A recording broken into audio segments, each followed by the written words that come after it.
Premiazione 100 farfalla ragazze femmine, terza classificata per il Team Veneto, 1.04.46 Aurora Masetto. Al secondo posto per l'Imola Nuoto 1.03.53 il suo tempo Alice Beltrame, e vince i 100 farfalla categoria ragazze femmine, un 1.03.20 per il Team Veneto Anna Porcari.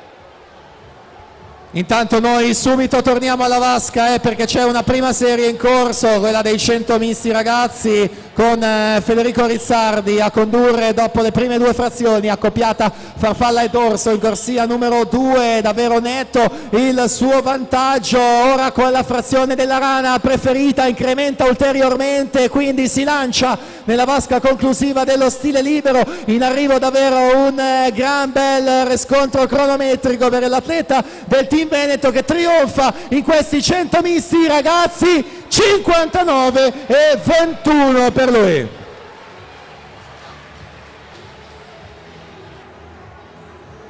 Filippo Dalla Costa 1.6.02, Luca Malievic 1.6.42, quindi facendo il riepilogo i primi tre sono Rizzardi,